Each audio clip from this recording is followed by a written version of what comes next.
Hello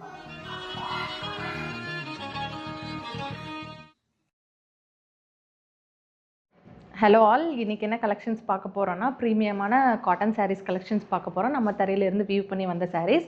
இது வந்து பாடி வந்து பிளெயினாக இருக்கும், ரொம்ப பட்ஜெட் ஃப்ரெண்ட்லியான சாரீஸ். பாடி வந்து பிளெயின். இது வந்து என்ன கலர்னால் லெமன் க்ரீன் கலர். ஆக்சுவலாக இந்த பாடியில் வந்து நாங்கள் க்ரீன் கலர் சின்ன பார்டர் கொடுத்துருக்கோம், ஒரு 2 inch பார்டர். ஆக்சுவலி பல்லுவில் வந்து வீவிங் கொடுத்துருக்கோம், த்ரெட் வீவிங் கொடுத்துருக்கோம். ப்ளஸ் ப்ளவுஸ்லேயும் உங்களுக்கு த்ரெட் வீவிங் இருக்கும். ரொம்ப சிம்பிளாக இருக்கும், ப்ரொஃபஷ்னலாக. So next color, half white color with same zari border and same pallu and blouse. So இது வந்து next color. இது வந்து light brown color. ஆக்சுவலா இது வந்து body of the saree. இது வந்து அடுத்த டிசைன். ஆக்சுவலி அதே ப்ரைஸில் இது வந்து பல்லு ஆஃப் த saree. உங்களுக்கு வந்து plain blouse வரும் இதே கலரில். சேம் plain sarees தான். இது வந்து பார்டர் மட்டும் கொஞ்சம் டிஃப்ரெண்ட்டாக இருக்கும்.